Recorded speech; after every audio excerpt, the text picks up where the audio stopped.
should follow these notes, right? Hi, I'm Steve Shore. Ready? Okay. Hi. I'd like to welcome everybody to our presentation tonight with Steve Shore. My name is Cheryl Marsh. I'm the what am I? I'm the chairman of the board of directors for NIFAC, and it's my privilege to know Stephen for 15 years and also to be his friend. It's started off a little rocky though, because when we first met, he asked me how long I've had my autism diagnosis, and that kind of got us off on the wrong foot. But I've come to think about it, and maybe he's not wrong. So we'll see how we will enjoy him as much as my family does. So this is Steve Shore. He's a professor at Adelphi, and I'm sure he will tell you in his presentation everything about himself. Enjoy. Steve, it's all yours. All right, thank you. Good job. Sensory. You got a Skittle. A red Skittle. All right, well, let the fun begin. We're here to talk about sensory issues, which is a big part of autism. It wasn't until 2013 when the Diagnostic and Statistical Manual of Mental Disorders, they released their version 5, and they caught up with reality and realized that sensory issues are a part of autism. In fact, I have yet to meet somebody on the spectrum who doesn't have sensory issues. Although I do have a friend on the spectrum who says he doesn't have sensory issues. But then again, I wonder why the lights are off and the shades are down in the house. So, autism is everywhere. This is an article that was just released from Adelphi University. And one of the things I do, in addition to teaching at Adelphi, is traveling around the world talking about autism and giving workshops. In fact, I just got back from India yesterday, and tomorrow I'll go to Ireland. So this is a great way to kind of spend the swing day between the two, to hang out with you guys with NIFAC. So I've been doing research, some interesting research on medical issues related to autism. What are the most pressing medical issues that people with autism face? And I've got plenty of ideas, and you probably have ideas too. However, I thought it was better to ask people who have autism what these medical issues were. You know, let's get a council of people on the autism spectrum, or at least mostly, and ask them what are the most pressing issues. And the one that bubbled to the top is our mental health issues, which is really interesting. You think maybe it would have been something else. Mental health, comorbid conditions, not biomedical. This is what people on the autism spectrum think, or at least a group of 20 people on the autism spectrum think. So anyways, onwards and sideways, a little bit about me. Things were pretty typical at first. At 24 hours of age, my wife says I look like an egg.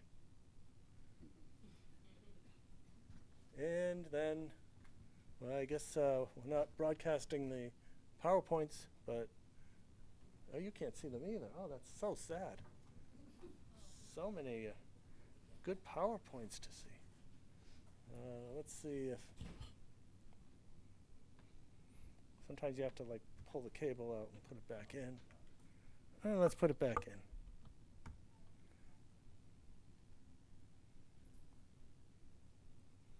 All right, we're getting there. All right, there we go. All right, so there's a pretty picture that relates to the autism research that I was talking about, and the idea that perhaps mental health issues are the most pressing medical issues for people on the autism spectrum, or at least that's according to people on the autism spectrum. So who better to ask than people who are autistic? So let's talk a little bit about me. Things were pretty typical at first. At 24 hours of age, my wife says, oh well, it's gone again. It kind of comes and goes. It's a little bit funky there. Oh, let's see. Oh, here it comes. I think it has like a 1 minute or a 60-second. There we go. There's the egg at 24 hours of age. Or at least my wife says I look like an egg. And then at 18 months, what I call the regressive autism bomb exploded.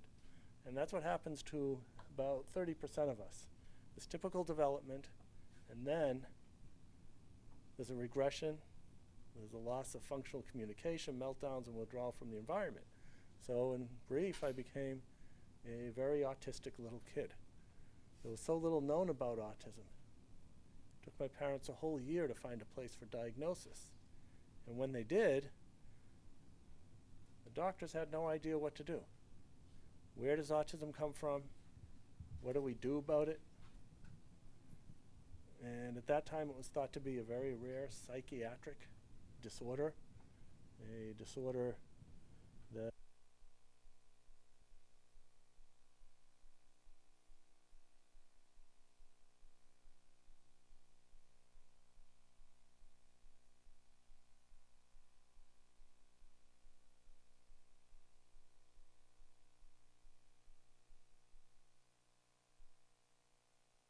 no, yeah, okay, there we go.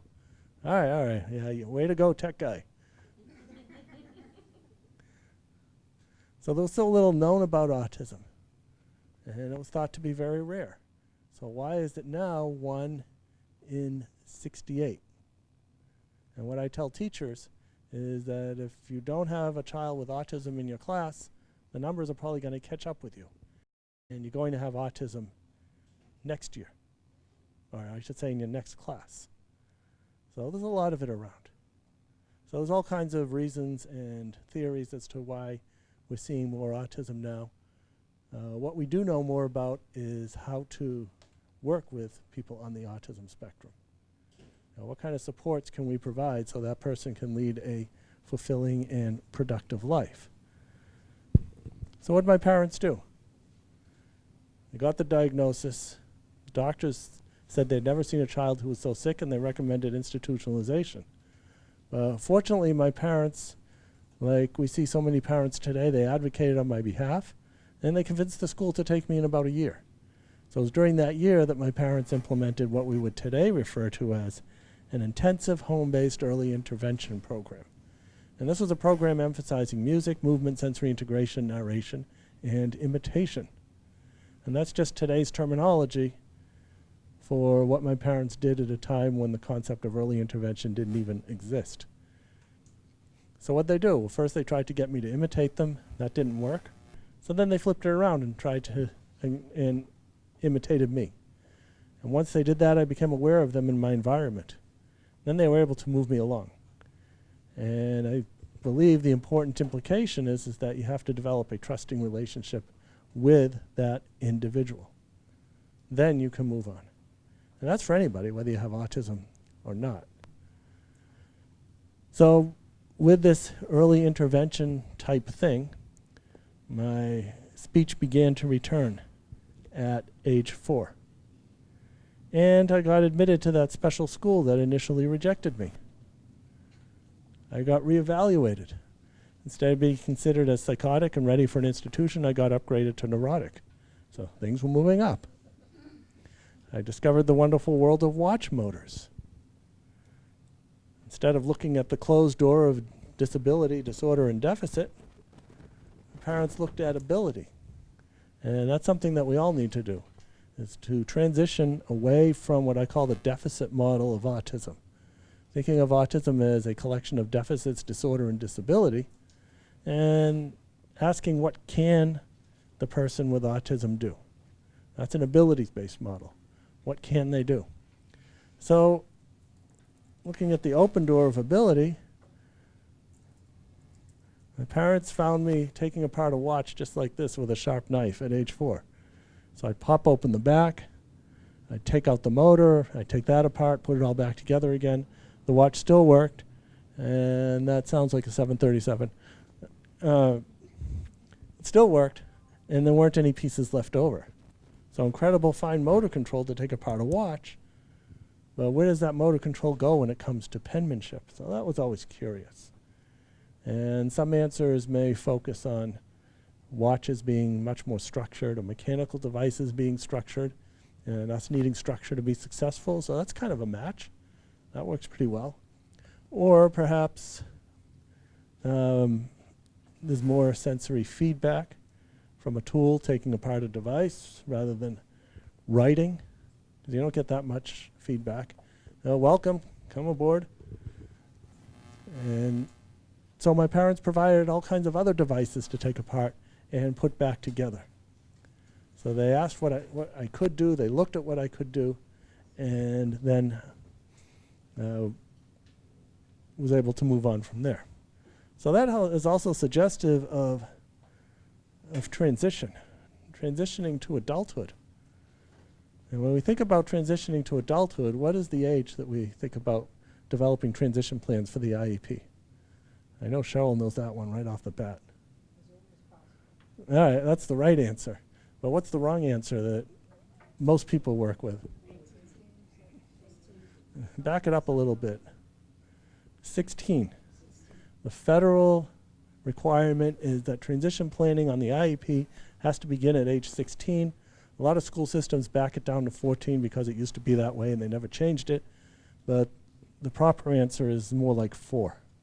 So you take that 14, you pull the 1 off really hard, it snaps off, and you have a 4, and that's more like it. It doesn't mean that you'll have charted out the child's entire life trajectory at age 4 or at age 6, but you can start looking at abilities. You can start looking at the strengths.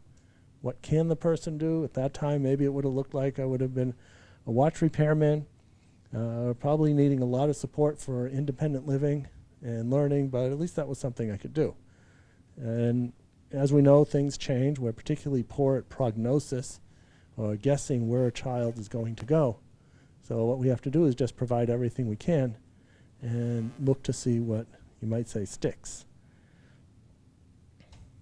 So moving into sensory issues, taking an inside view. I'm going to give you an inside view of sensory issues. And let's do that. Let's do that right now, actually. So let's do this activity. And you see here there's 5 roles. There's actually 6 roles. I added a role. It's a bonus role. You can't see it, but it's really good. So let's start out with person number 1. And let's just say we've got 1 and 1. And let's see, there's 5 here, so the 6th. Yeah, we got groups of 6. Yeah, it works perfectly. All right, so you're going to be number 1. And what number 1 does is play the role of the person with autism. We already know how to do that too well, but you'll do it anyways. You'll be a good role model. The other person with autism, you listen to what person number 5 is reading to you, so you can take a test on the material. Then number 2, 2, 2, and I guess 2. And your job is to be the neck scratcher. So you take an ID and you scrape it up and down the back of person number 1's neck.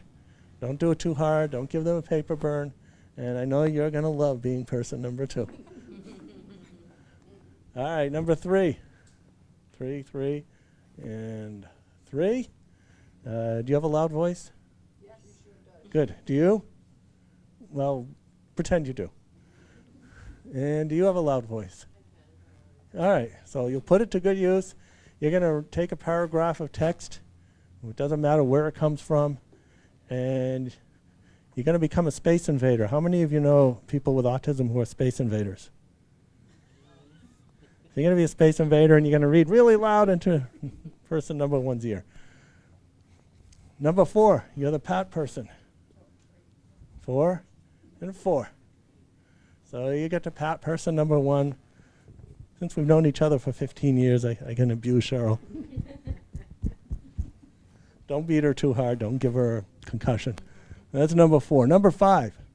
You're 5. And you can have a softer voice or normal voice. And so can you. And so can, is it 1, 2, 3, 4. Yeah, you can have a normal voice. Is that it? No. Here you are. You can have a normal voice. Maybe it's here. Anyways, whoever number 5 is, yes. And you'll read a different paragraph simultaneously, so 2 different paragraphs being done at once. And then there's number 6, that's the bonus roll. And what you do is you get behind person number 1, because number 1 is sitting down. It works better that way. You get behind the chair and you let it shake, rattle, and roll. And then when you're done, you don't have to do this for very long. You rotate. So number 1 becomes number 2. Number 2 becomes number 3. You just all go up by 1. And then for number 6, you cycle back down to 1. So you 2 are going to be the next number 1s. And so will you. And you cycle that around so more people have a chance to play all the roles. So let's let the fun begin right about now.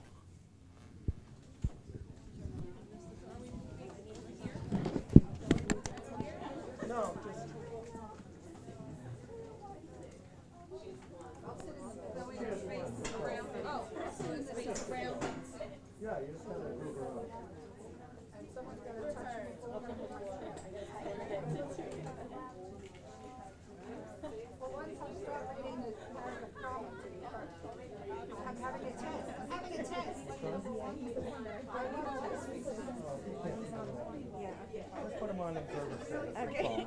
Let them watch this.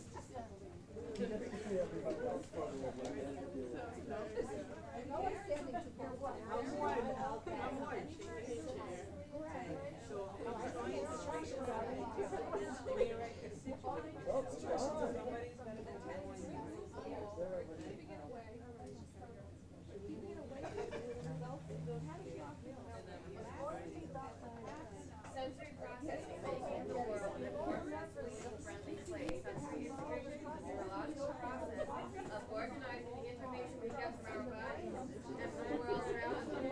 Shaping the daily life. The point of Dr. Eric is the well-known process of organizing sensory input and thus the brain overlays sensory processing. The brain modulates input in turn rise our activity level, activity being mental, physical, or emotional.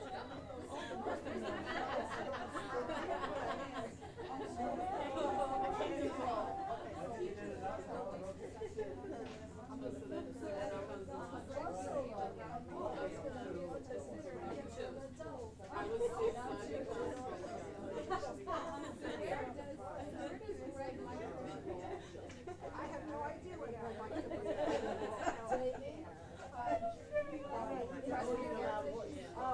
Domestic violence. That's some other idiot. Domestic violence. You try it.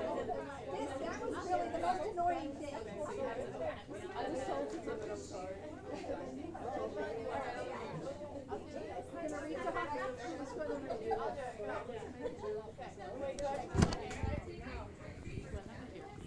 That way everybody can hear. There you are.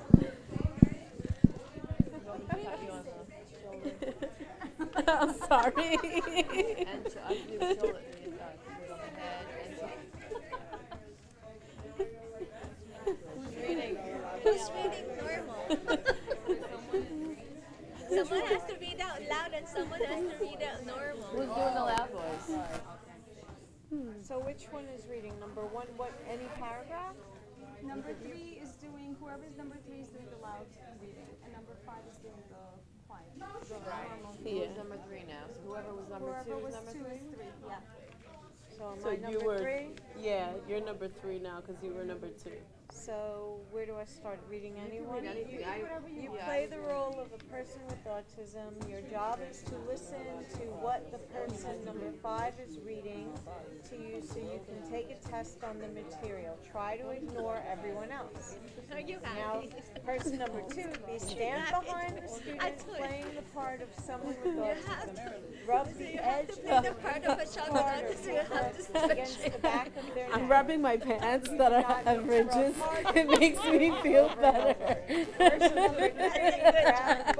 I'm getting the sensory integration here. I'm shutting everything else In a loud voice the entire time. Okay, I think that's enough. Alright, so now I'm number 5. It's stressful. It's stressful. Where is it written? I think I'm number 5. So who was number 6 becomes number 1? To say everyone. Sophie, what page? No, her. She's now So you're I number think she 1. was number 6. So now you're number 1. Yeah. So you're number 1. Start I'm screaming. number 2. So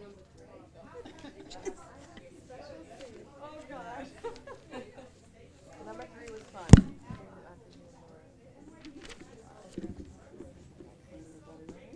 Yeah. So now what? I'm number 4. So I have to Not yet. Preserve your energy. Ha! Sensory integration is a neurological process organizing Ah! neurological Somebody has organizing the world around us. They have a director.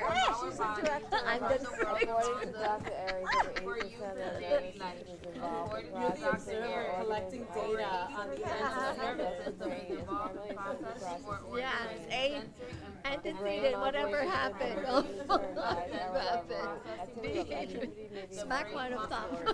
this input, which in turn guides our activity level. That's, Activity may be mental, that's home physical, or base the whole emotional. day. Good job. Well, what she's supposed to do? Oh, she's rocking the chair. Chair rocking. Maybe you should be taking this seat. We can switch again? All right, let's talk about our experiences. All right, let's talk about our experiences. Gonna ring the bell. You just like to. Yeah, actually, I just like to hear the bell.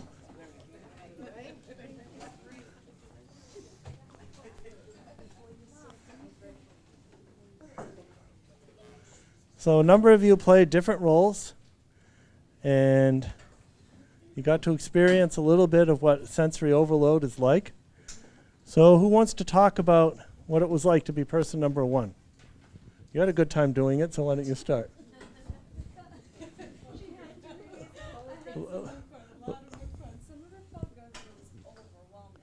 Yeah.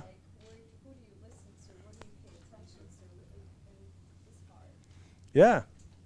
Yeah, it's hard. Who or what do you listen to? Who else wants to talk about being number 1? Cheryl volunteered to talk about being number 1. That was a lot. Very uncomfortable. You don't know what. You just want to get away from it. All right, uncomfortable. You want to get away from it. Do you know anybody on the spectrum who seems to want to get away from it? Who else wants to talk about being number 1? You do. I think about it as like when my students are getting the sensory overload and taking into account like what may be overwhelming right now, what can we tone down, what can be, why is he or she in their own space, which is what I call it. And we're constantly asking them to be part of our world without taking into account what is going on in their world and what Right. we're asking them to do so that they can be part of ours. Mm-hmm.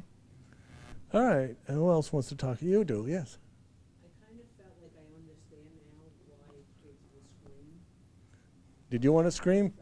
Yeah. Like, don't touch my neck, don't touch my head, Mm-hmm. stop yelling in my ear because I'm trying to listen to what you're saying and I can't. Right. You know, it's like, Yeah. exactly. Well, that too. Yeah. So, you got a little bit of a sense, all puns intended, as to what it's like to be on this side of sensory issues. And hopefully the tech person will get this back on the screen by the time we get to the PowerPoint. But you got a little bit of a sense as to what it's like to be on this side of sensory issues. And while you did get a little bit of an idea of what it's like, it's not quite the true experience. You got a lot of it, but it's not the whole thing.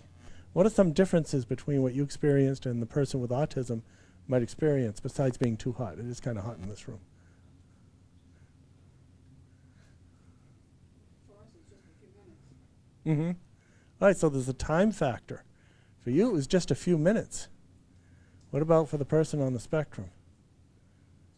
All the time. Yeah. at home, in school, in the community. It just keeps going. And you had a, Well, I wasn't number one at all, but I did get a sense of sensory overload at one time when I went to the eye doctor and we put in eye drops.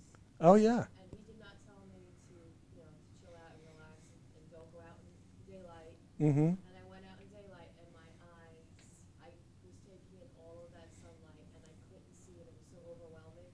And at that moment I realized what a child with autism is going through because they cannot process all of that information. They cannot process all of that, all those senses going on Mm-hmm. in their environment. And it was so uncontrollable and I couldn't tolerate it. I couldn't see, I couldn't do anything. And that's what I think a child with autism cannot tolerate all of those senses at one time. They can't process it. Right. Yeah, and that's something that happens.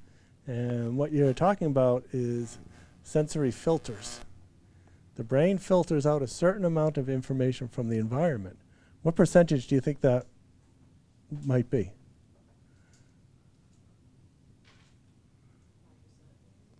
So you think That they, are you saying how they how much gets like thrown away? how much gets thrown away? Nine. Not quite that high, but it's high. It's 75%. So you don't know what 75% of what's going on in this room. You just don't know because the brain filters it out. But for some people on the autism spectrum, they're getting more than the 25% that's left.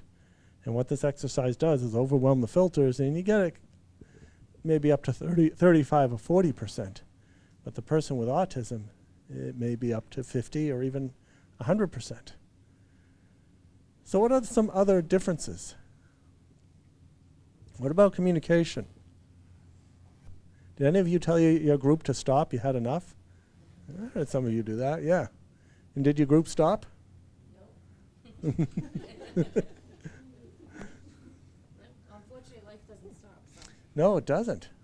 And that's something that has to be addressed, is that how many times do we not honor the communication of somebody with autism who might be having sensory issues and just kind of say, you got to finish, you got to keep doing it. So that's another issue, validity of communication. It's not often respected. And what about expectations? What were the expectations for you to get this right? Somewhere between 0 and none. What are the expectations for you for the student with autism to get it right? They're pretty up there, aren't they? So that's something that we need to also be aware of. So it's a lot more stressful when it's happening for real, you might say. And so now you got a little bit of an idea of what it's like on this side of sensory issues. So we're considering what sensory processing is. Sensory processing, that's what your brain spends most of its time doing, most of its efforts, organizing information from around the body and making sense out of the whole thing. And that's about 80% of what your brain does. But when it doesn't work, it's called sensory processing dysfunction or disorder. It used to be called sensory integration dysfunction, but the initials SIDS, that means something else. So they changed it, sensory processing disorder. And it also makes sense because it really is an issue of processing. And this processing is what's going on in the brain. It's inefficient neurological processing, where it becomes impossible to properly analyze, organize, or integrate sensory messages. So it's not brain damage, but it's more like a traffic jam of the brain. And all of the senses get kind of bundled up, and it can create hypersensitivities, which means the person might be hypersensitive or too sensitive, too much information is coming in, or it might be turned down too low and not enough information is coming in. And the information that comes in tends to be distorted. And I'm wondering if the tech guy can get the PowerPoint back on, because we're now going to transition towards the idea of different types of senses. And what I mean by that is that if we talk to our friendly OTs, we'll see that they focus on what are known as outer and inner senses. So the outer senses, sight, touch, taste, hearing, and smell, you learn those in grade school. We got a couple people here, so just grab a seat any way you want to sit. is fine. So these senses, outer senses, sight, touch, taste, hearing, and smell. You learn those in grade school. Those are very easy. But there's also a couple of other senses. And one of them is a vestibular that helps you keep your balance. And the other one is proprioception. And that tells you where your body parts are in space and how much force to use to accomplish a task. So something that overwhelms one of the senses, or more of the senses, is what I call sensory violation. So this exercise was a big old sensory violation, overwhelming one or more of the senses. And then there's what is hyposensitivity, which means undersensitivity, and it takes more information than what the average person would receive in order to understand the information. So that person needs a lot more. That's the person, for example, who likes to have extremely spicy food so they can taste their food. So I have a friend whose son is hyposensitive in the sense of taste. And how do we know? Well, he's able to cook for himself, and he loves to cook steak. And all right, we got to kind of pull this thing out and put it back in.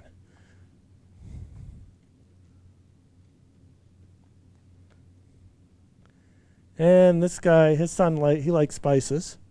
Mrs. Dash, how many of you use Mrs. Dash or at least have seen it? So how much Mrs. Dash do you put on your steak? A teaspoon or thereabouts? Even that would be a lot. Yeah, you use it kind of like salt. It's a mix of spices all blended together, so you don't have to. Yeah, a shake or two. A light dusting on the top. Well, this fellow, he shakes and shakes and shakes and shakes, and there's about 1/4 of an inch of Mrs. Dash on the top. And then he turns it around, and there's another 1/4 inch on the bottom. And he says his son has a $40 a month Mrs. Dash habit. And he needs that much spice to sense that he's eating steak. So that's an example of hypo, or under sensitivity. What are some common sensitivities that we see? These guys. Many people on the autism spectrum perceive these types of lights like you perceive a strobe light. Now, strobe light's fun on Halloween, and it looks like this is kind of a little bit of a strobe light too. Isn't that interesting? It's a little distracting. Yeah, a little bit. Anybody with sensory issues, they're going to be out of this room.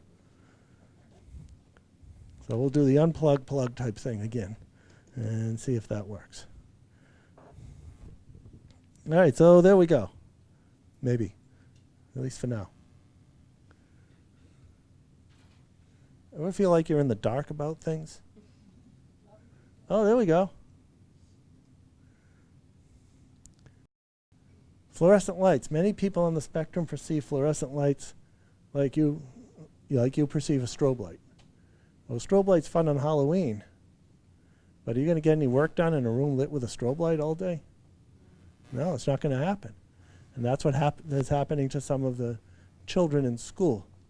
And it can cause all kinds of challenging behaviors, as you would have too if you had to sit in a room with a strobe light all day, every single day. Another type of lighting, recessed lighting. Those are lights that, they're in the ceiling, and they point down. It looks like they're in a coffee can in the ceiling. These embedded fixtures. Standing under one of those is like looking into a spotlight for most people, at least for me anyways. So that brings this guy. Many of you may think it's a fashion statement, and certainly it's always good to support your university, but it's really an accommodation. And the accommodation is for those types of recessed lighting fixtures. And that's how I work around it. And it's also an important aspect of self-advocacy. And that is, how can the person with autism make their needs and wants known in a way that somebody else can understand? So this can be a really good example where I get into a situation or environment. That's the first step, noticing your environment, looking for challenges, going into a restaurant, and noticing maybe, well, there's those types of lights in the ceiling. which then triggers the need to advocate. That's step 2. And that advocacy could be, well, I know nobody here is wearing a hat, but I wonder if it's okay if I wear a hat. And maybe you do that with your supervisor at work because the office is lit with recessed lighting fixtures. Or you're in a restaurant. Or even you're in school. I noticed that none of my classmates are wearing a hat. I wonder if it's okay, professor, if I wear a hat. So what you've done is you've stated what you need in order to be successful. Well, then why are you asking for this in the first place? Well, that's step 3. And that's the disclosure piece. And you probably won't mention that you have autism. I wouldn't. But I probably would just say, these lights hurt my eyes. They give me a headache. I must have sensitive eyes. So that's known as a partial disclosure. And in that way, I'm just focusing on the aspect of autism that's causing a challenge. So anyways, back to these sensory issues.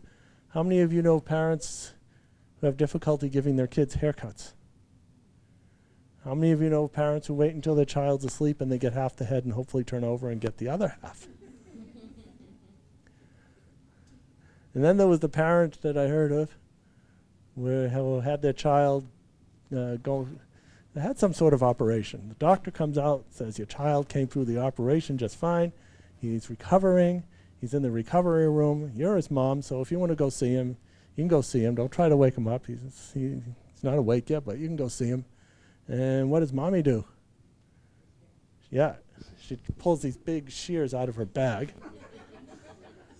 And it took some convincing of the medical professionals that the only thing that was going to get cut was hair. So somebody has a little bit too much experience with that. And that's exactly what she did. So those are some of the outer senses. And what about the inner senses?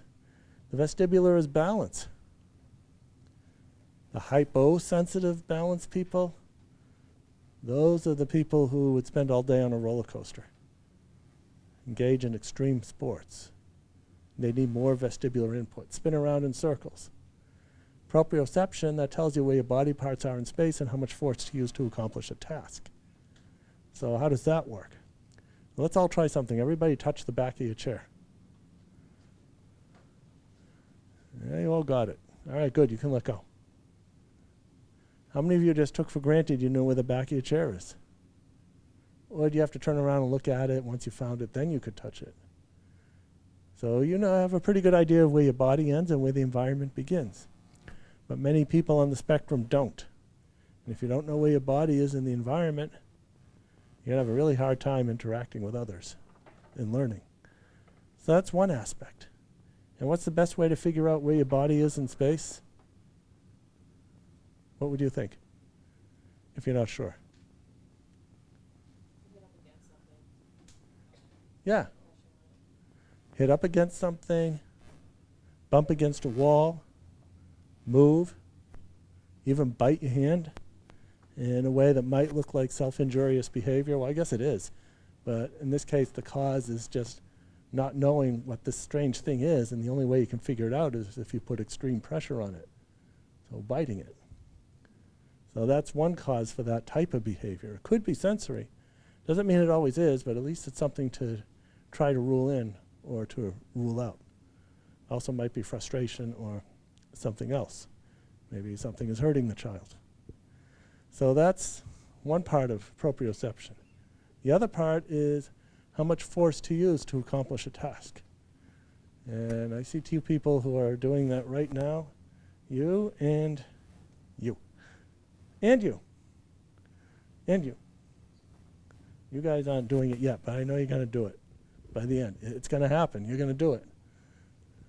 And that is, you all take for granted you know how hard to hold this pen and how far to push it around in order to write. And for people on the spectrum, that might require a lot of concentration. And if you're focusing so much on doing this, the mechanical aspects of writing, how much is left for the mental processes and thinking about what you're going to write. So those are the inner and outer senses. I was a hyposensory child, which meant that I was a sensory-seeking child. the child who would spend all day on a roller coaster if he could, the child who would ride his bicycle into a snowbank to go launching over the handlebars as well. And now as an adult, I got my vestibular and proprioceptive input another way, and it's part of the reason that I travel around the world talking about autism. Because it comes with, means you're going to ride in an airplane. And there's great vestibular and proprioceptive input when an airplane takes off. How many of you like riding in airplanes? All right, so we got some people maybe a little bit hypersensitive in the vestibular and proprioceptive sense, and it just doesn't feel good. My wife doesn't like riding in airplanes either. But I like it, especially when it goes through turbulence. How many of you like it when planes go through turbulence? Some people do. Some people turn green just thinking about it. See, your hair is going to be just as green as yours very soon. But I like it. You know what's fun when a plane goes through bumpy air? I was telling you earlier, what was it? And what do? They flap. Why do they do that? Yeah, that's right. There's all kinds of scientific explanations, but the real reason is the airplanes are autistic and they're just having a good old time. So that leads to this type of behavior. Self-stimulatory behavior. Who in this room stims? Yeah, we all do. Yeah. So how does self-stimulatory behavior show up in, say, a typical adult? Or most adults? All right. And so what if I was giving this workshop and I noticed you shaking your leg and I say, you know, that's really bothersome, it's distracting. Please stop shaking your leg. Will that work? It will, for a short amount of time, probably. And then Unconsciously. it's going to come back, yeah. So maybe it's better if we rethink or reframe what this behavior is as this. Self-regulatory behavior. And what you're doing is you're either upregulating or downregulating the activity in your brain. So you can pay attention. Maybe you're upregulating. If you don't shake your leg, you're going to fall asleep. Or maybe you're a little bit anxious and the regular movements help calm you down. And the thing is that most adults have learned socially acceptable stims. Bouncing your leg works pretty well. What about doodling? Biting the end of your pen? Playing with your hair? Yeah, all these things. These are socially acceptable stims. But what about the person on the autism spectrum who decides that maybe they need a little bit more activity?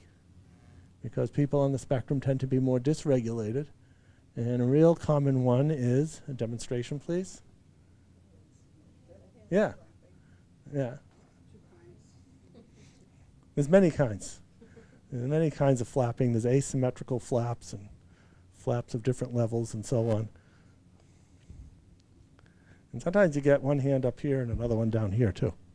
Yeah. Yeah, that's one too. Yeah. Well, it looks really interesting. You should try it. Especially you get like a string at the end. And then you really get it going. Oh yeah, it's just great. So is there anything wrong with flapping? Any reason why not to do it? Is it ever appropriate? Ever watch The Price is Right? It's really appropriate there. People flapping. But anyway, yeah. I always associate when people speak and talk, especially European, they use their hands a lot. Mm-hmm. I think the stimming to help them like Some part of, yeah. so people do that anyway, they use their hands anyway, so Right. why is that acceptable as opposed to doing that, because I think, Mm-hmm. I don't know, that's just the way I see it out.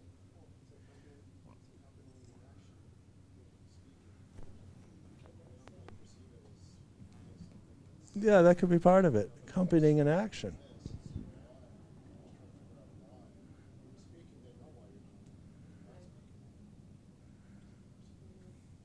But they're speaking in their minds though, but we don't see it. They might be. We don't always know. But let us suppose that flapping was disruptive in a particular situation in our classroom here, and somebody's flapping and it's causing a disruption, and it's making it difficult to teach. So if I say quiet hands, hands down, is that going to work? Maybe a while. But you're almost guaranteed that if you stop a stim, such as bouncing your leg, something else is probably going to replace it, and whatever replaces it is probably going to be more difficult and more intrusive to work with. However, you can redirect it. And so what I might do is go right up to you and say, here, squeeze this, and provide a therapy ball to squeeze. And that may satisfy the need. Another common tactic is to take Velcro. You take the soft side and the hard side, and you tape it underneath the desk. And then when there's a need for sensory input, the child's running their hand underneath the desk. And they can choose the hard side or the prickly side or the soft side, depending upon what they need for sensory input. So we can redirect self-stimulatory behavior, but you can't stop it because there's a sensory need for it. So maybe this guy is on the autism spectrum too. And this is how sensory issues often play out. People who have a mild sense or mild situation of issues with proprioception, for example, they might be kind of clumsy. How many of you know people who are clumsy and maybe don't know their own strength? You are. All right, so that might be a mild situation or a mild difficulty with proprioception. You don't always know where your body is in space. You might be crashing into things, and maybe you don't quite know your own strength, and that's where that comes from.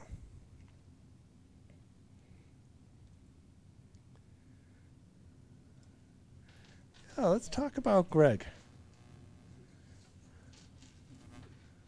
How many of you have had a student like Greg? Greg, who loves balls. He's fascinated with balls. If he finds a ball if there's a ball in the room, he will find it. If there's a ball buried in here somewhere, he'll go digging in and he'll find it. He just knows. And then once he gets a hold of that ball, nothing else can happen. If you try to take the ball away, what's going to happen? Yeah, you're going to get a big old meltdown.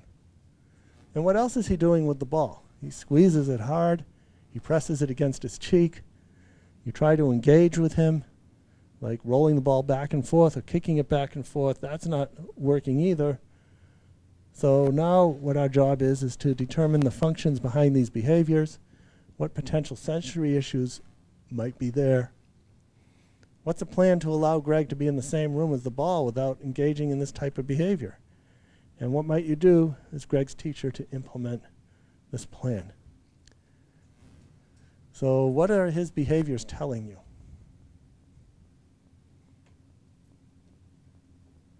To me, it's something, maybe something's hurting him on his cheek. That's a possibility. Probably not, but maybe. I mean, he's happy to squeeze the ball on either cheek, actually. Pressure on the body. So how many of you know of kids, for example, who would like dig their chin into you? That's a common sensory seeking type of behavior. So they're seeking that sensory input, and that's what this squeezing the ball hard or pressing it against his cheek is all about. Insofar as trying to kick it back to the therapist or roll it to the therapist, he has difficulty with that, and that might be the proprioceptive piece. Where is his body in space? You might have difficulty figuring that out. So those might be some of the sensory and motor challenges. But now is time to suggest a plan that will allow Greg to be in a room with a ball and not disrupt the whole session. So what might we do in order to have that happen?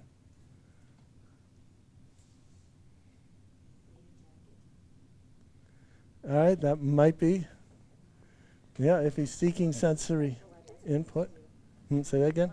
I used to work in special ed, so the jacket. Oh, yeah, okay. Right. The frog, the lizard. All right. All right, so the weighted stuff. However, he really likes balls. And it may part of it may have to do with the sensory characteristics.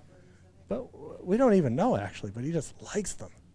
And we don't always know why kids like certain things. So 1, 2, yeah. Record the antecedent. Observe him. Notice before he picks up the ball. What is he doing? All right, so what I found is that when he comes into the room, he just kind of scopes out the room. And I don't even know how he does it, but if there's a ball in the cabinet, he'll open the door and he'll find the ball, and well, then it's all over. Or if the ball is like on top of a cabinet, he'll find that too. So if there's a ball, then that's what he's going to get into. That's all he's going to do. He might. I had a student like that. It wasn't balls, though. It had to do with phones. He just loved telephones, and he'd go rummaging around in my basement, and he'd find all the phones. And it wasn't really a disruptive activity. They just had to be on the table and available for him to play with during the break. But it was kind of like that. And you had your hand up. I was going to suggest something sensory, like a push ball or something small to keep him seated, perhaps, and not go running after a ball. All right, so he comes into the room. I give him a ball, a push ball or something of that nature, and then there he is, just in the ball, and I can't interact with him.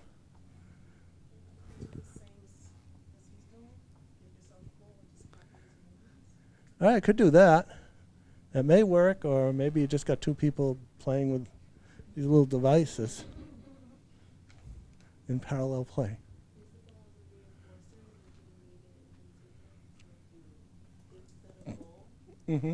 Contingent reinforcer.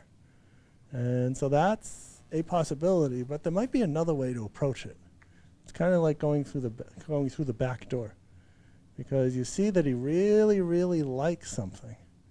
And your idea is that it's a reinforcer of some kind is a very good one. Definitely a reinforcer.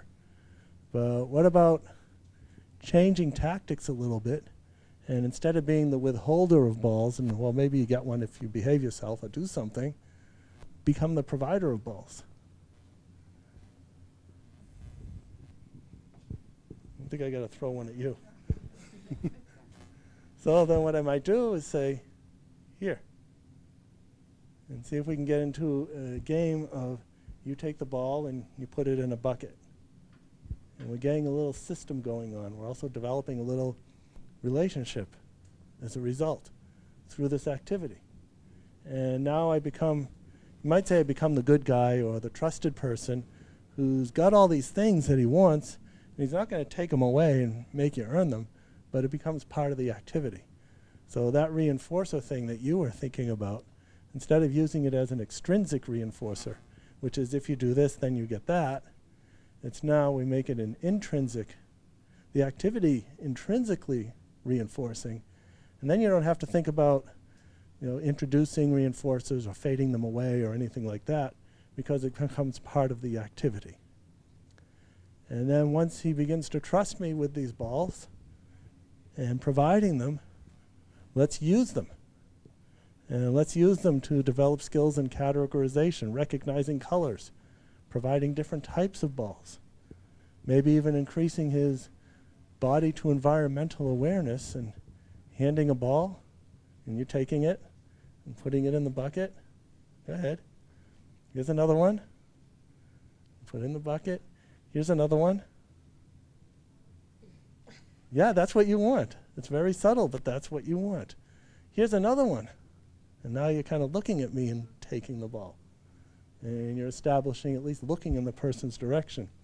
So that's an example of taking something that you might think needs to be gotten rid of. It's in the way, it's a bother. You can't get anything done unless you just get rid of it. And since the person likes it so much, let's use it as some kind of reinforcer, extrinsic reinforcer. But if we use it as an intrinsic reinforcer, we might go further with it. Because a lot you can do with any type of favorite device or object. So at age 6, I entered regular school kindergarten. I was a social and academic catastrophe. You know what happens to people who are different in grade school? I guess repeating the letter B over and over again didn't endear me to my classmates. And fortunately, school systems realize that bullying is not a developmental phase that people need to go through. At the same time, and speaking of bullying, I haven't met anybody on the spectrum who wasn't bullied. Well, yeah, there's one person I know. But he had an advantage that almost nobody else has. That is, his dad was the principal of the school. Actually, there is another person, and this is interesting. His mother is also autistic. You might know her, Dina Gasner. Yeah, and she tells the story, so she'd be happy with me telling the story as well. So her child, also on the spectrum. Dina is the outgoing, almost over-social type of autistic person, and her son is the opposite, a little bit like Forrest Gump type of person. Both of high intelligence. My friends, Dina's intelligence is a little bit easier to measure because she's extremely talkative, extremely verbal, and she's now getting a doctoral degree at Adelphi University in social work. Her son talks much less, is very quiet, a little bit harder to measure, has a measured IQ. He had a measured IQ of about 60 and was considered to have an intellectual disability. And then somebody was smart enough to give him a different type of IQ test, and he ended up in the 120s or 130s. So anyways, what she would do is at the beginning of every class, every semester, she'd give a little presentation to the students and say, students, my son Patrick, these are some of the things that he does. And the reason why he does this is because he's on the autism spectrum. So if he's standing a little bit too close to you, he doesn't mean anything by it, he just doesn't know, so ask him to stand a little bit further away, maybe an arm's length apart. And basically explaining why he does what he does and how they can be supportive. So throughout his entire grade school career, he was bullied not once. No incidents of bullying from his classmates. I guess he still was bullied, but unfortunately by some of his teachers. So, I don't know, I guess they needed some education. So knowledge is power, and sharing about differences can go a long way in eradicating bullying.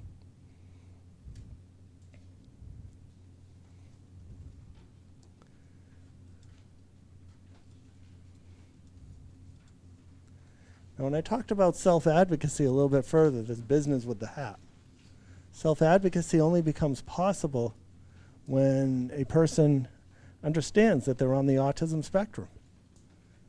And so the question is, how do you tell somebody with autism that they have autism?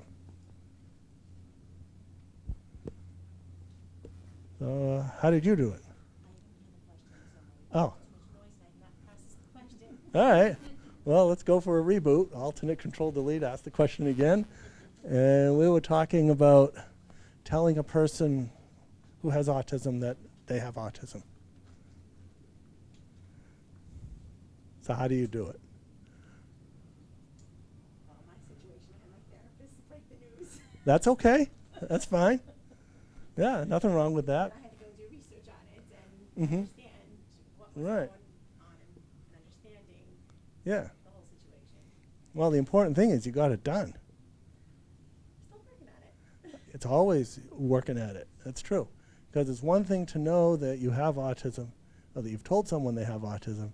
It's another thing for the person to understand what it means to them to have autism. And yeah, it's a continuing work in progress in doing that. And you had your hand up earlier. No, this is just something that I've been thinking about recently, and it's interesting you brought up because I don't think he would understand right now. He's 9. Mm-hmm. So, but I have been mentioning it. I think by saying it, the word in front of him to other people and not be like secretive about it is a way to start. Mm-hmm. To introduce him to the word first of all, and then when he gets a little bit older, he may understand. Like he knows he has a special. He's special in a way because he has a para, and his friends in his class have paras Right. But I think it's just like that transition into understanding it. Mm-hmm. Yeah, it's a process. Yeah. And you're doing something pretty similar to what my parents did, and that is they used the word autism in the house for as long as I can remember. So since about age 5.5, when my speech had pretty much normalized, I knew I had this thing called autism. We didn't know much about what it was, but it certainly helped explain a lot of differences. And in that way, there was no discrete sit-down time. This is the situation. However, I find most people don't learn that way, and there comes a time, like you decided at one point, you needed to get the help of you said the psychiatrist or psychologist? Psychiatrist to break the news. And that's a fine thing to do. That's actually part of an example that I'm about to give. And that is, I've developed a 4-step approach which seems helpful to a lot of people, that focuses on the abilities, but at the same time, you have to be realistic about the challenges. How many of you believe that autism brings significant challenges? Everybody's hand should be up. Otherwise, you wouldn't be here trying to figure it out. So they're there. We got to reckon with them. We got to remediate for them, but we also need to work with the strengths. So let's take a look at this example. Started teaching this child at age 5.5 with Asperger's syndrome, giving him music lessons. His parents refused to use the word autism in the house because they just knew with enough intensive activity, we'd early interventionize the Asperger's syndrome right out of him. Well, we know better now. Fast forward to the teenage years. The kid still has Asperger's syndrome. So his parents decide, like you did, all right, now's the time. And how'd you like to do the deed?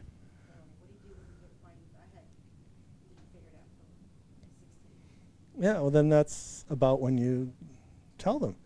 Because what happens is sometimes you don't figure it out until later.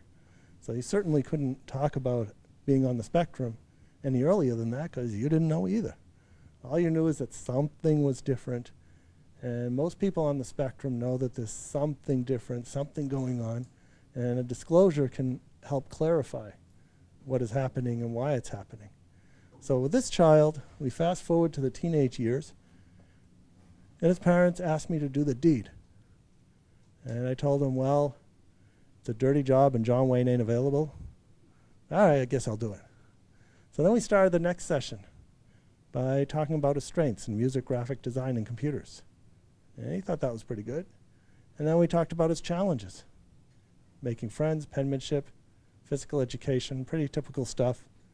And when he became comfortable with that, with understanding these characteristics, and for him it took maybe only 5 minutes. For others, it may take months. So it can be a process. Then we move on to step 2, which is racking them up. So you write the strengths on one side of a piece of paper, the challenges on another.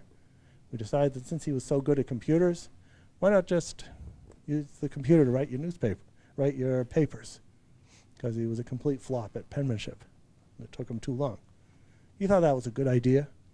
And the key behind this second step is to, 1, find a strength to accommodate for a challenge, and then 2, there's a word I haven't used yet since we started talking.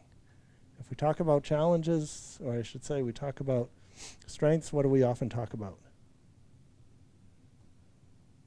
Yeah, and you made such an ugly face, and yeah, you should make an ugly face, because weakness is a static word, it's too much of a negative word, so I just avoid using it.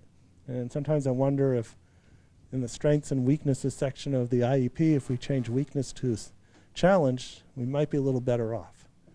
Because a challenge suggests that this is something you can work with, around, over, through, or maybe even make a considered decision to ignore a challenge. You could do that too. Just decide that, well, the person who has significant perceptual issues and has difficulty judging distance and body to environmental awareness, maybe driving a car is not really a good idea right now. But we got to find some other ways to get around. Or I've decided that I'm pretty low functioning in a noisy bar with too much sensory input. And there is some remediation I could do to make that a little better. Or I could just decide I can lead a fulfilling and productive life and not going into these establishments. That's what I mean by ignoring a challenge. You can do that.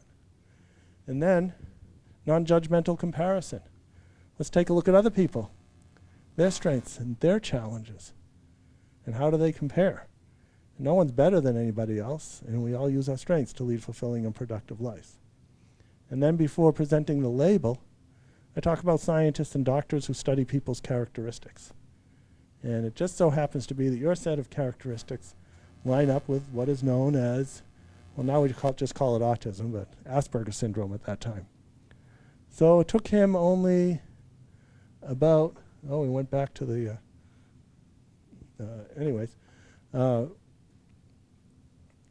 so it took only about 20 minutes and went very fast.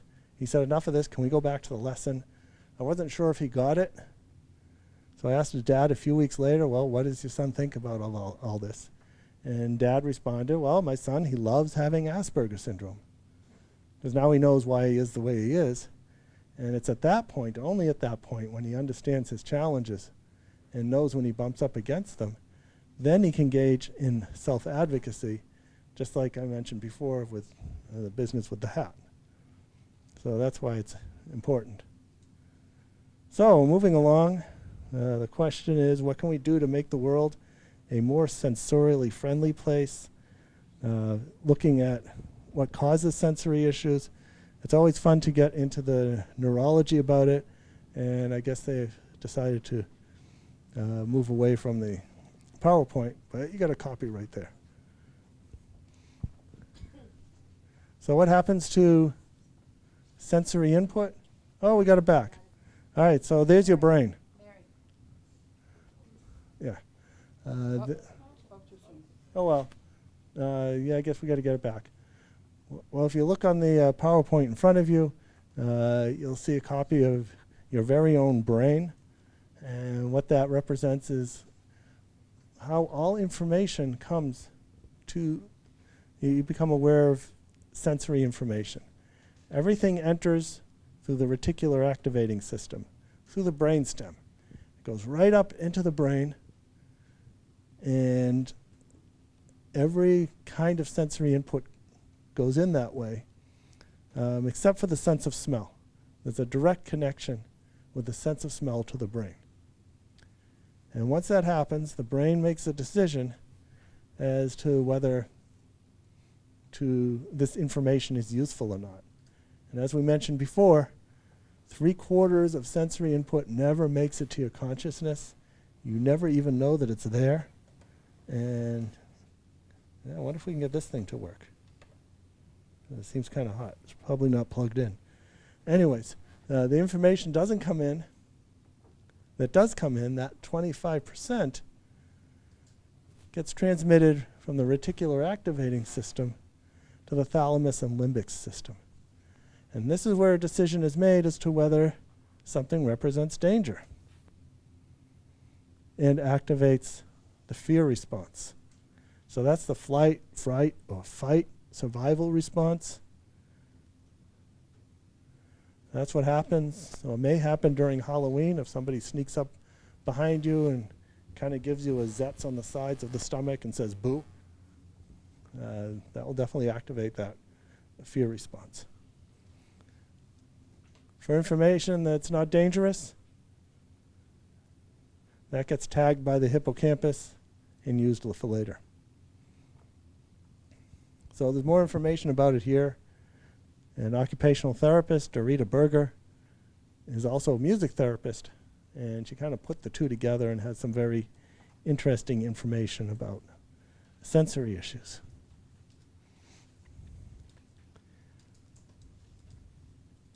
Let's take a look at Keith, the light switcher. Keith, the light switcher, comes into class and shuts off the lights. You ask him, why do you keep doing that? And he just tells you he doesn't like the lights. So is it possible that this could be as a result of a sensory issue? Or is he just trying to get out of a particular class? He doesn't like math class, so he plays with the lights. So this is something that you have to do a good functional behavior. I already did that. You have to do a good functional behavior assessment. And part of doing a good functional behavior assessment is to find, you need to find the function of the behavior. And it might be the function is to get out of doing something or get into doing something else that he prefers to do, but it also might have to do with it being a sensory issue. A room lit with fluorescent lights just like this. And he's unable to work, he's unable to get anything done in the process of the class. So not every challenging behavior is going to be due to sensory issues, but it's one of those things that you'll want to rule out, if at all possible. So if you look on slide, it's probably 27 for you, you'll see a number of resources, and there's more of them being developed all the time. Resources that to help you learn more about sensory issues and also what to do about those sensory issues. And probably going to wear out the plugging it in and out. And it doesn't quite seem to be working. But anyways, we're rolling along, and just let me see what I got here. I have the bad habit of using my screen for my notes. So at age 8, I'd spend hours cracking open small rocks with a big rock. I'm fascinated by the shiny specks inside and the sharp edges, which eventually grew into a special interest in geology and geography and so on. I remember about this time I had a stack of astronomy books on my desk. That was another interest. And a teacher told me that I'd never learn how to do math. But somehow I figured out just enough math to teach statistics at the university level. So just a little bit. Nowadays, teachers know more about special interests and would find a way to work the interest of astronomy into mathematics. There's plenty of math in astronomy. So, continuing on, sometimes you just have to use the old-fashioned way of doing things when the electronics don't work. And we carry on.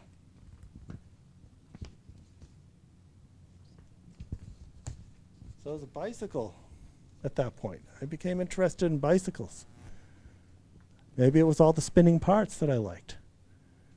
And I certainly liked riding bicycles, but it took me a little while to figure out how to balance a bicycle. It was like I was almost there, but not quite. And then one day my parents put me in the yard, in the front yard, and gave me a good shove, and I was able to ride the bike on the grass. So why do you think my parents put me on the grass to learn how to balance a bike? So when you fell, you shouldn't hurt. Yeah. Yeah, I bet that was in my parents' mind.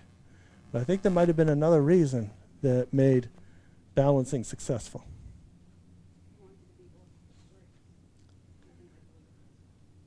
No, I didn't mind the grass, or at least no more than I minded the pavement, I guess.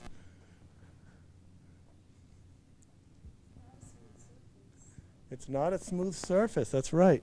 So riding on the grass is a bumpy type thing to do. And remember I said I was hyposensitive, sensory seeker, liking turbulence on airplanes, and perhaps my body needed a little bit more sensory input than most people in order to figure out how to keep its balance. Oh, we got it back. So then I was able to ride. It worked. And well, it was back. Oh, yeah, there it is. It worked, and I find that many people on the spectrum, if they're almost able to ride a bike, you put them on the grass, then it seems to work better. And maybe there is a little bit of reduction of fear of falling, but I think it mostly has to do with the roughness of riding on the grass. So anyways, bicycles were very interesting. I got to the point where I could take a bicycle apart down to the ball bearings and put that back together again. And it still worked. So had we looked at my trajectory at that time, maybe it would have looked like I'd become a bicycle mechanic and fix bicycles. And as a matter of fact, I did become a bicycle mechanic, and it was a great way to earn money in grade school, mostly middle and high school, and also a great way to earn money in college, where I got it to a point where I'd be fixing bicycles for like half a day in my dorm room on a Saturday and come out with like $100 or $150 at the end of it. Not sure what my roommate had to say about it, but he kept all the bicycles in various stages of disrepair on my side of the room. So that brings up another aspect. I remember telling this to my sister, because I just thought it was, nothing could be cooler than having bicycles in various stages of assembly in your room. And she asked me, what about your roommate? Well, he seems okay with it. Well, how do you know he's okay with it? He hasn't said anything. Well, then she tried, there's another big one.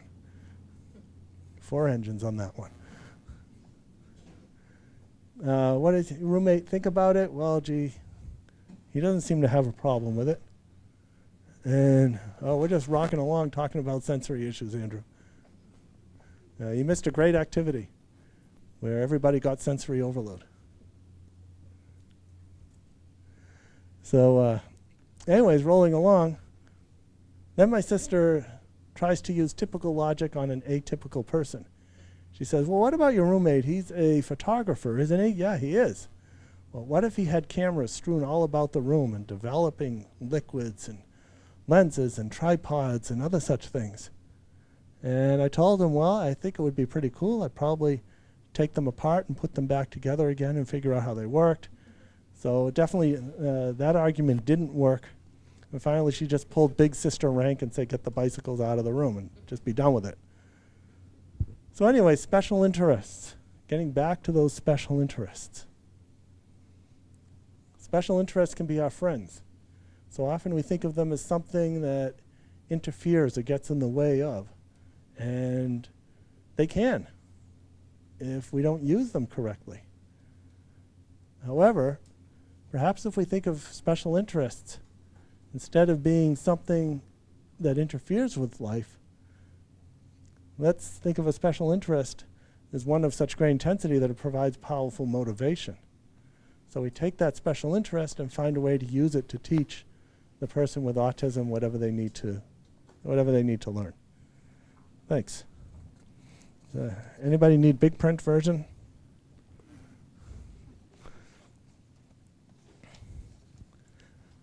So there's plenty of, whether it's an interest in balls, somebody who's more significantly affected and that's all they want to do is muck around with these things, or you get a kid who's interested in airplanes. There's a way to bring just about any subject, use any subject as an introduction to a subject in school, and then use that to teach the child. So as we move on to the next slide, it says 10. I was awfully concerned about the letter E, because I heard you have to drop the E before adding ing. And wasn't that E going to get hurt when it fell to the ground? I had a friend who said he felt like a pizza. He didn't look like one, he didn't smell like one, so there were some other problems with that. I remember in middle school, our class being interrupted by an announcement. The principal had lost his mother. So what does that mean? Well, that's what I thought. But what's it supposed to mean? She passed away. What does that mean? Yeah, she died. So he had to go through 2 idioms to get to the fact that he died. But when I heard lost, it made me think of what my parents would tell me when I lost something. And they would say it's in the last place you left it, which I always thought was a silly thing to say, but you know, parents do silly things, I guess. However, that said, if it was good enough for my parents to say to me probably thousands of times, maybe I could be helpful to the principal and tell him that if he thought really hard as to where he last saw his mother, well, it didn't go anywhere good. So if it looks like we're being rude or not respecting authority or something of that nature, we also may be interpreting the environment very literally. We tend to think literally. And it may be because we don't perceive the nonverbal cues that inform us when someone's telling a joke, using sarcasm, or engaging in an idiom. Someone said Amelia Bedelia, so yeah. Who's the wise guy who said that? Well, there you go. There's one in every crowd, isn't there? So then there's Robert. And this took place at a school for children with autism where I served as the music teacher and then remained nameless to protect the guilty. And what would happen is going into gym class, and he would throw up.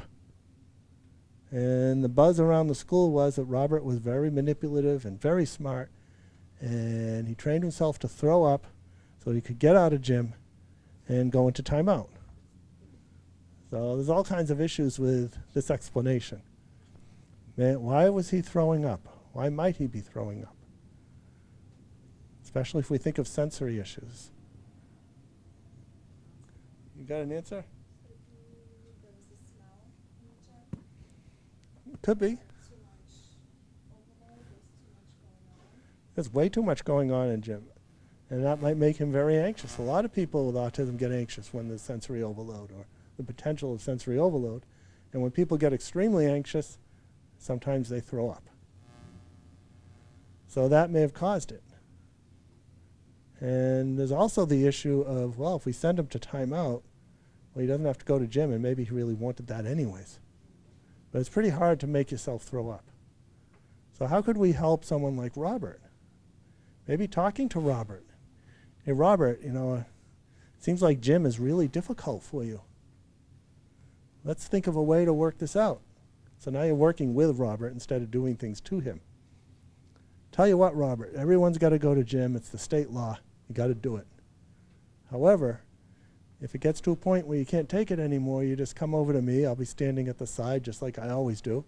And then we'll go outside and get some other type of physical education. And what will happen to his anxiety? It goes that way. When anxiety goes down, what happens to functioning level? It goes up. That may be all he needed. Or maybe he really does need to get out of the gym. I remember developing my own accommodation to get out of gym in middle school. I didn't realize what it was because we didn't have the terminology and we didn't have special ed like we did now.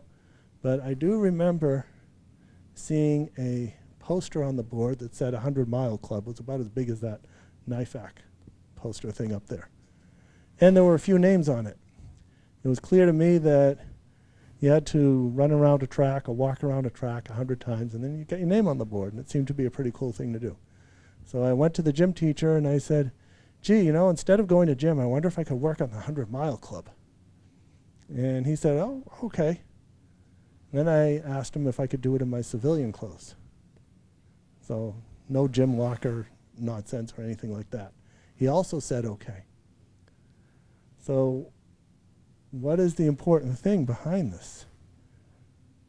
The gym teacher didn't hold an IEP meeting. There was no IEP. The gym teacher didn't talk to my homeroom teacher either. He probably didn't think about it much at all. But what he probably sensed is that, well, this kid's a little different from lack of better terminology. He probably needs to get his physical education another way. So this seems to be a reasonable way to do it.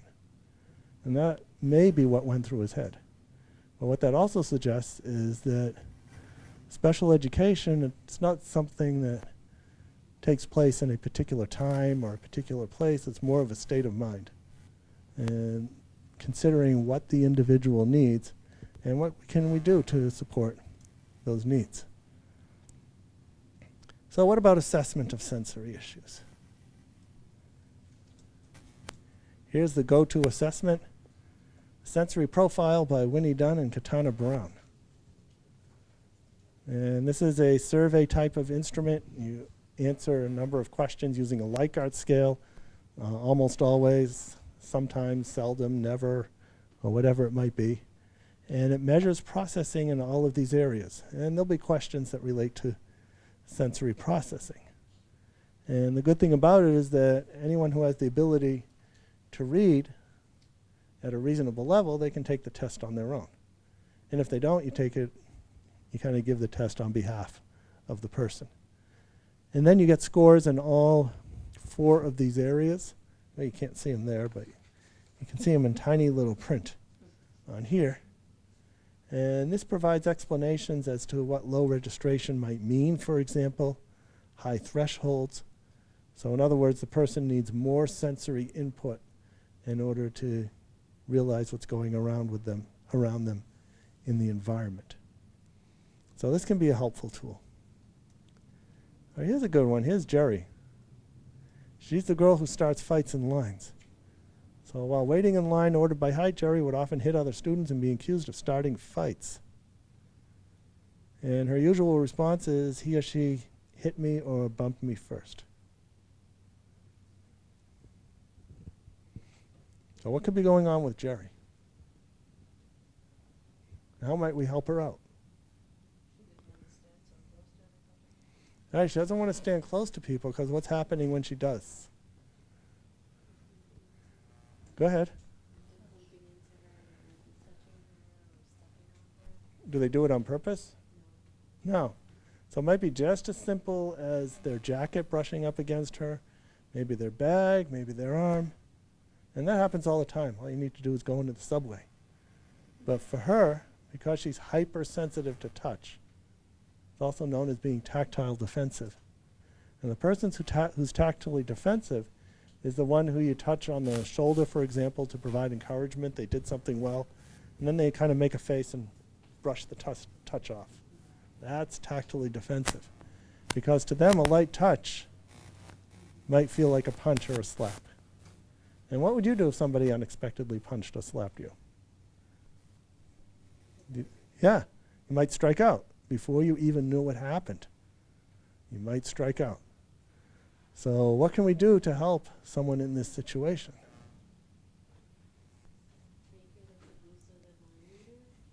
All right, caboose or line leader.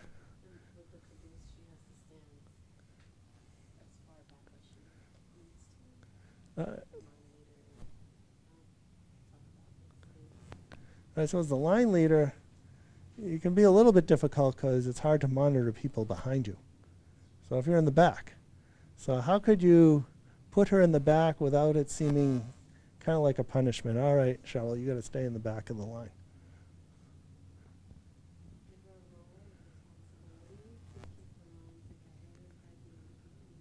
Okay, so some sort of responsibility or a job. And what I might say to Cheryl over there is, I got a job for you. How would you like to be the line monitor? Kids like to do jobs. And what's the job of the line monitor? It's to hold the door open so everybody can go through. And maybe they're standing half behind the door, so nobody's touching Cheryl. They're all going through. Then she takes the place of the caboose. She has to because that's a function of the job. And that works out very well. So I fixed the problem in the short term. Now, what about this business of hitting people that unexpectedly touch you lightly? How can I work on that issue? And what strategies might I use? So there's all kinds of language-based possibilities. Maybe we can use a picture schedule, maybe a social story, maybe role modeling, or whatever it might be. And you know what? None of it will work. Won't work.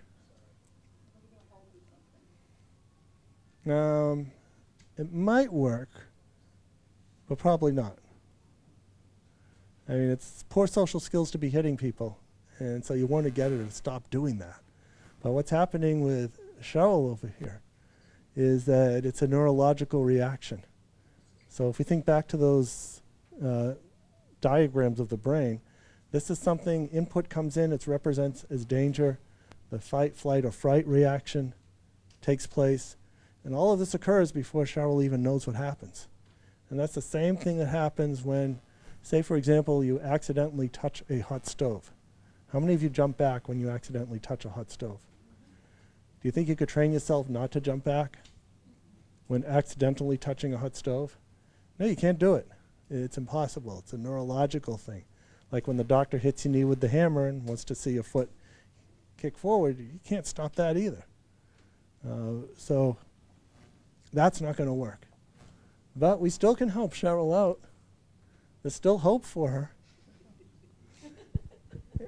And what we can do is use all the strategies that we just discussed, the role-playing, discussion, picture schedule, power cards, whatever best works for Cheryl. But I'm not going to focus so much on you shouldn't be hitting people when they touch you, but what can we do to avoid situations where that's going to happen in the first place?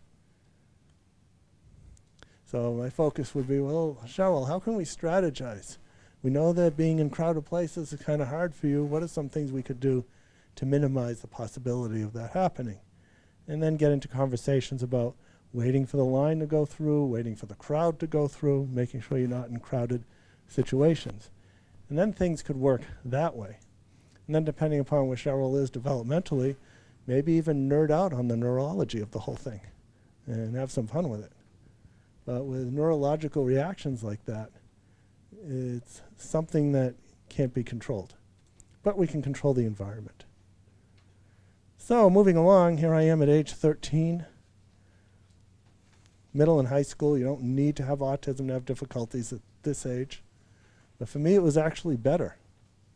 Because in middle and high school is where you start seeing courses, clubs, and activities based on particular interests. And my interest, music, I joined the band. Now I had a structured activity in which to mediate interactions with others. And music became so interesting I went further and also give music lessons to children on the autism spectrum. And I do that because in addition to all the therapeutic benefits you get by engaging in music, you're also developing a real life skill in which to develop interactions with others, to get involved in the community as a musician. And then finally, I haven't figured out how to teach typical kids yet, so I just stick with the ones on the spectrum. They make a lot more sense. However, music is a very sensory activity. And I remember skipping a bunch of jazz band rehearsals because the trumpets were too loud. Playing the trombone, the trumpets were behind me. Tried to tell the band teacher, it didn't work. So I would skip lessons. So getting back to functional behavior assessment, what is the function of the behavior of skipping band rehearsals?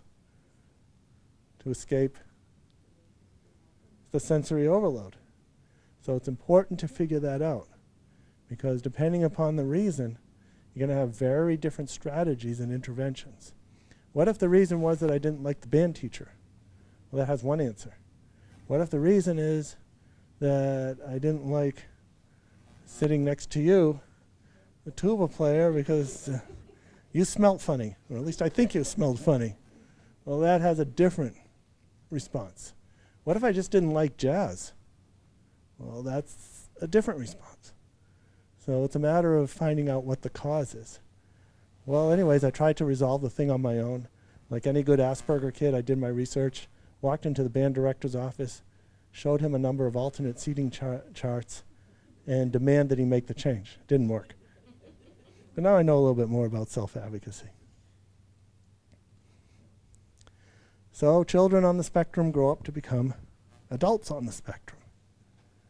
And what can we do to help individuals in adulthood that may be facing similar sensory issues in ostensibly quiet places? And what you're seeing on slide number, well, whatever the slide is that says sensory issues, that one, there it is. That's ostensibly a quiet environment, isn't it? Taking a test. But even then, there may be sensory input that the person with autism may experience that will make it hard to, it may make it hard in which to concentrate, to take a test. Maybe it's the scratching of student pencils as they write. Maybe it's the sound of ventilation. Maybe it's somebody coughing, whatever it might be. And they may be sensorially overwhelming. And a common strategy now is to give the person a quiet place to take a test. But when we do this, we need to be aware of all the sensory issues.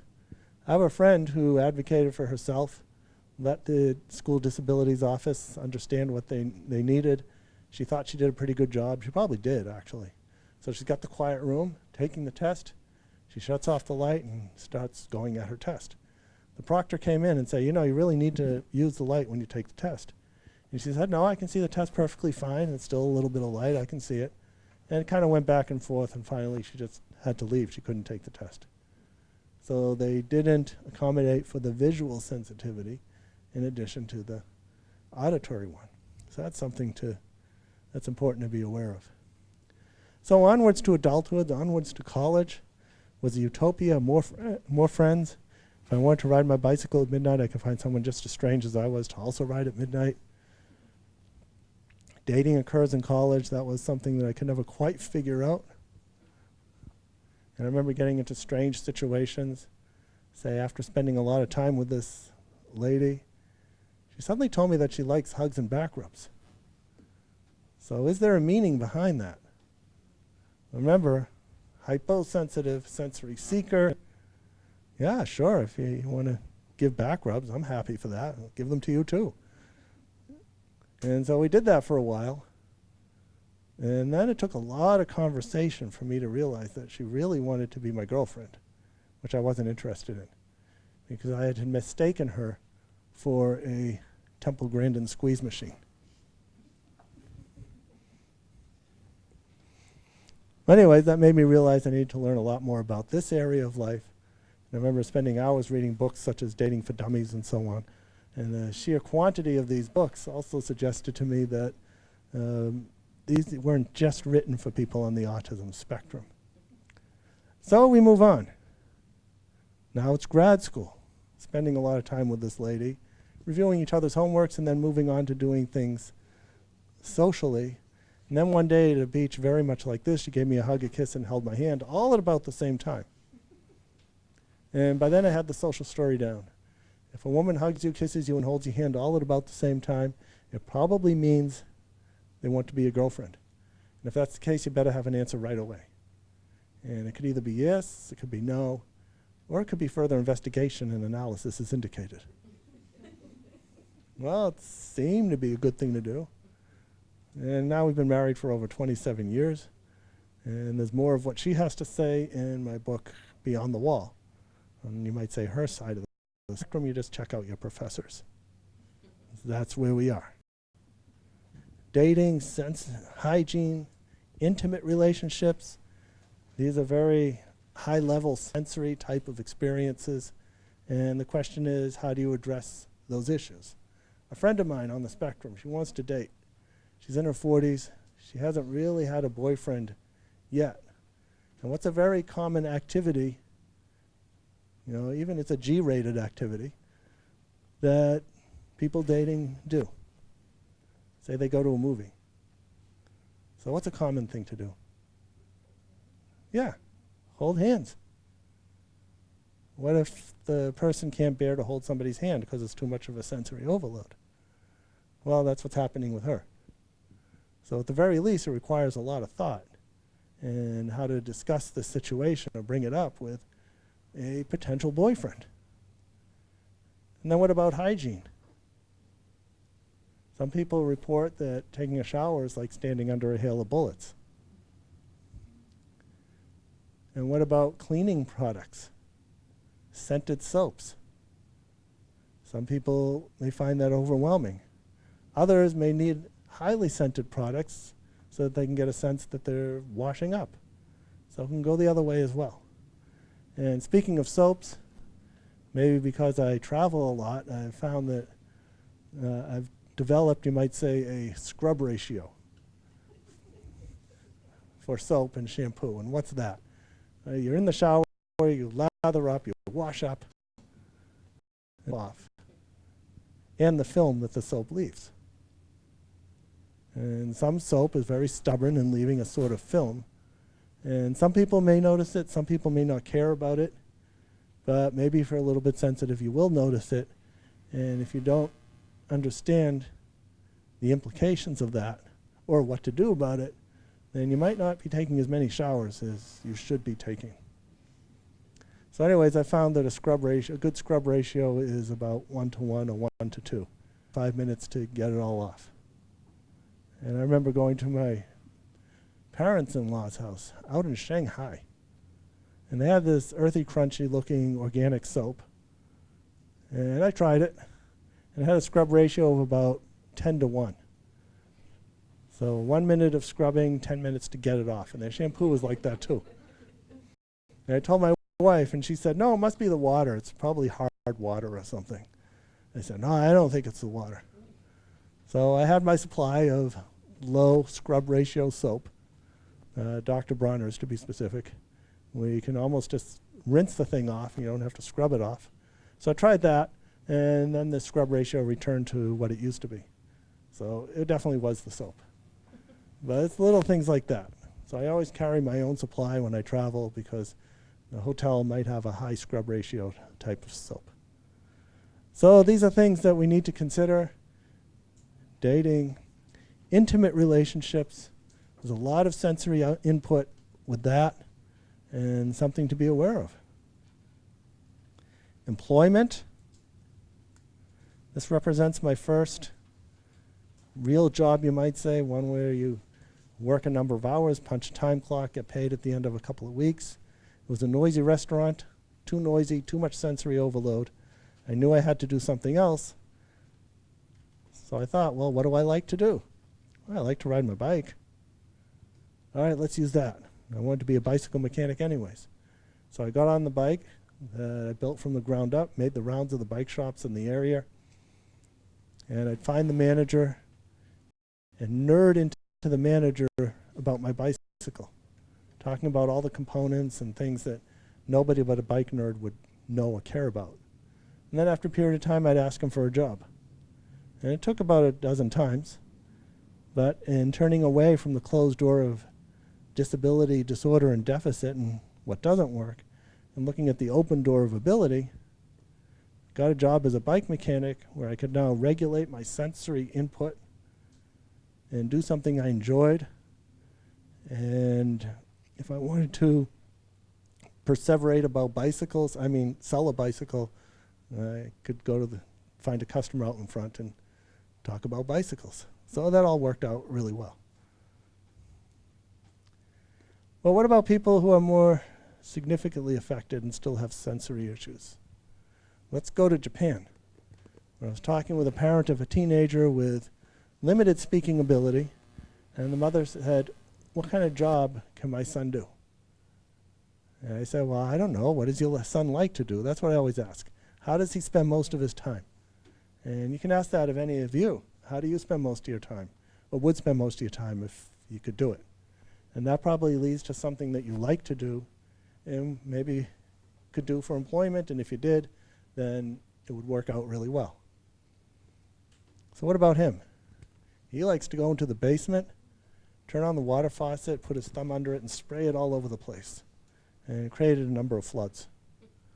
Well, some good sensory input to that. Pressure on the thumb. Right, well, that sounds good to me. What are some jobs that involve spraying water at high pressure? Who's got one?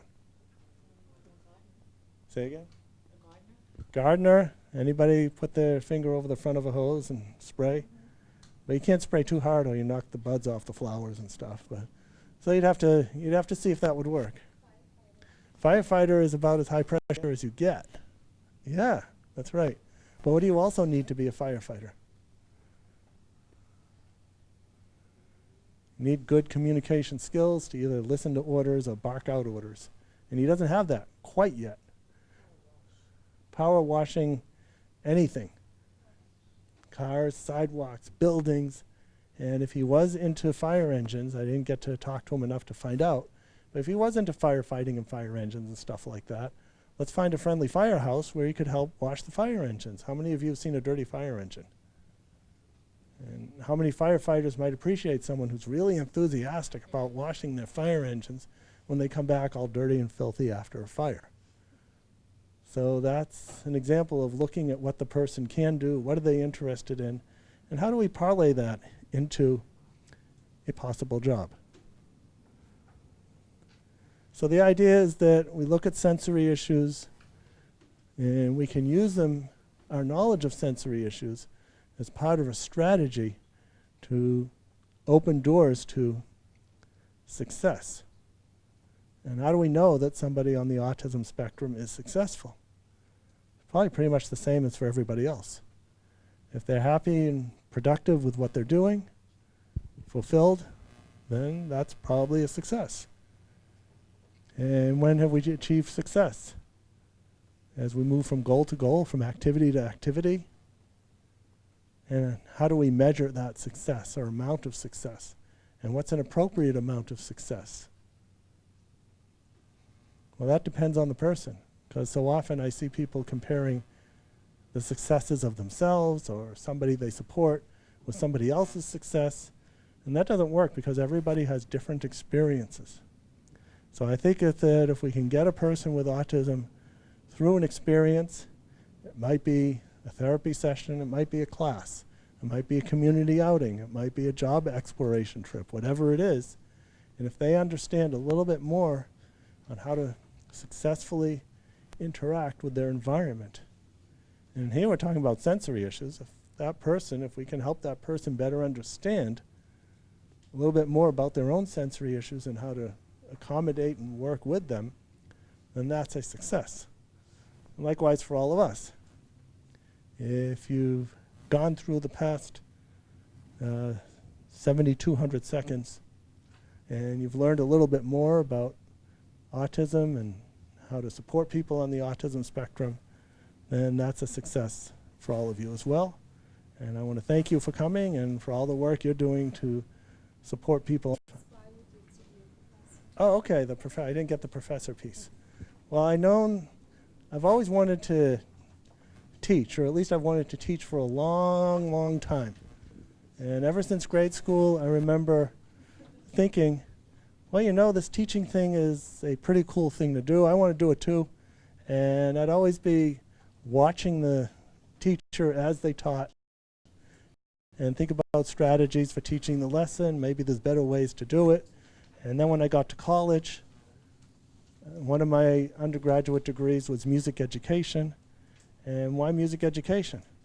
Because one of the requirements for music education was that you had to learn all the instruments so that you could teach them to the people in your band or your orchestra. All right, that's a great reason. So I'm going to be studying music education. And that's what I did, and I kept that going.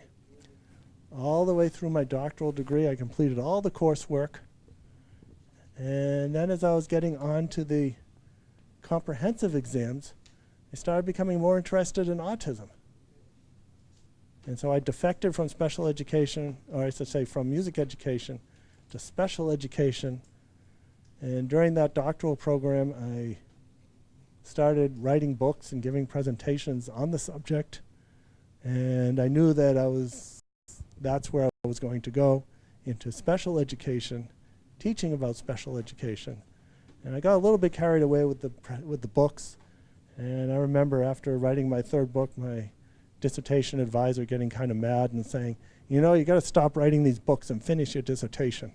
So I did, finished my dissertation and continued giving talks on autism and workshops, kind of like this, and traveling around the world and now teaching at Adelphi University, mostly teachers, social workers, psychologists, and people in allied fields on how to better support people on the autism spectrum. So that's how I decided to do it. Sure. What was your dissertation on? Dissertation was on comparative approaches. So it studied things just kind of like what we were talking about. When I was talking about using the balls as an intrinsic reinforcer, I was using material from what is known as the Miller method, which is a developmental cognitive approach. So it's developmental because rather than focusing on the study of behavior and how we can manage behavior using a system of rewards and punishments, the focus is on how does the person with autism perceive their environment? How do they perceive their environment, and what can we do to fill in the developmental gaps? How does the person with autism think? That's what people of the Miller method concern themselves with as they work with individuals on the autism spectrum. And there's a number of other approaches. So which approach is better, the Miller method with the developmental stuff or the behavioral approach with modifying the environment and a system of rewards and so on? Yeah, and that's often the right answer. It's either a combination, but even more so, it's the one that works. So it might be one of them works better, probably will be that one of them works better than the other for a particular child. So my dissertation was born out of looking at different approaches and also seeing that there was no good comparative studies. and everyone was trying to prove that their approach was the best. So the behavioral guys were saying, well, we're the only approach that's out there. It's evidence-based and all that type of stuff. And then the Miller people were saying all of this behavioral stuff, it's nonsense. You really have to understand what the person with autism thinks and how they perceive the environment. And you had other people saying very similar types of things. So I thought it would be better to learn about a number of well thought out approaches and then move the conversation towards matching approaches to the needs of individual students.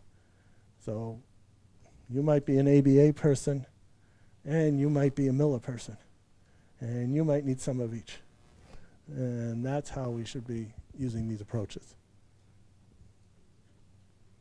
Do you or have you ever worked individually with a person with autism to make your own diagnosis or your own suggestions, or is it always just a classroom setting? No, I work with people individually. I give individual music lessons. And so that's definitely individual work. I've worked on self-advocacy type stuff. And sometimes in a class situation, music classes. And also support groups. So one thing I do is I frequently go to Russia. Been there 8 times so far. And we set up the Asperger Syndrome Support Network of Russia. So when I go there, or sometimes we do it through Google Hangout too. And we hold sessions and talk about things that are concerning the individuals with Asperger syndrome over there and what can we do to better support them in leading fulfilling and productive lives. And let's see, time for a couple more questions. We got one there and then one after that. I was always curious about how the rest of the world is in terms of autism. Like I feel like the United States has the most, but then I'm always curious to know like what other countries, they don't seem to be,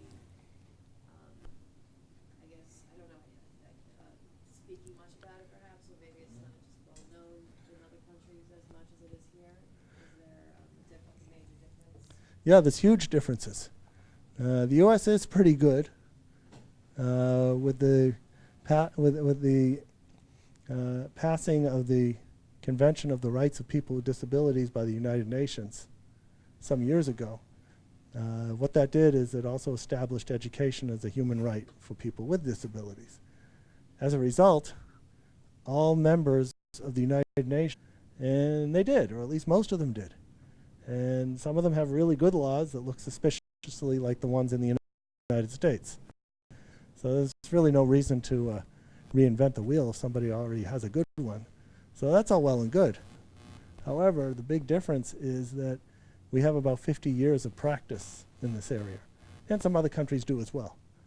But when we move over to countries such as Russia, China, India, and many others, they've got these great laws, but they have no idea what to do with them.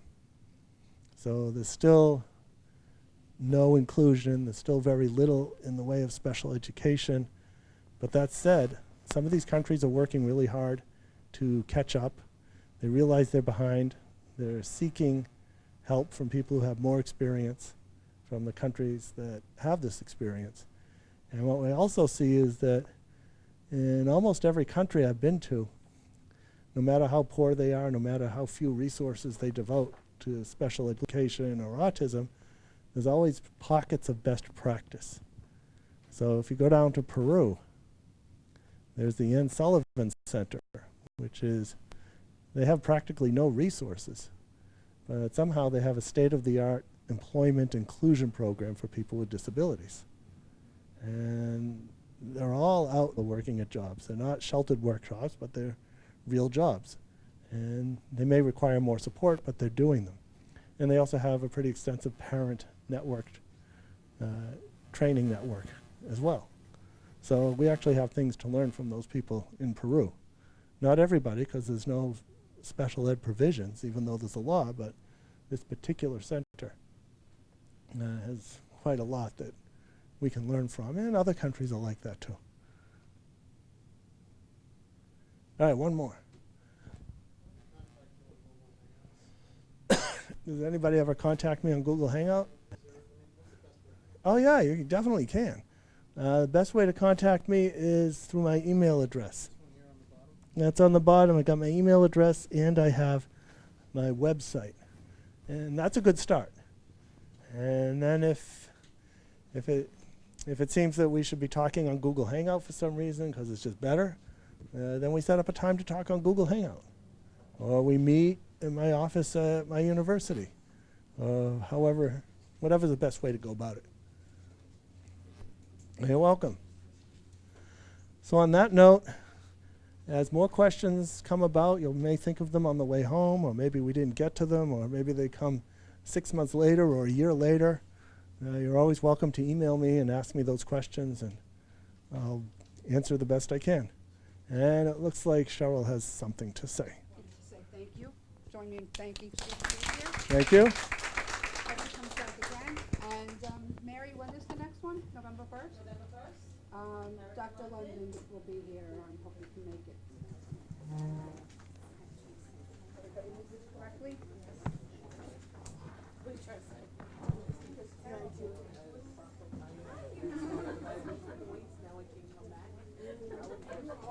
That was wonderful. Such a grounder. I even want you back in here. You picked on me the whole time. Oh, yeah. That's so good.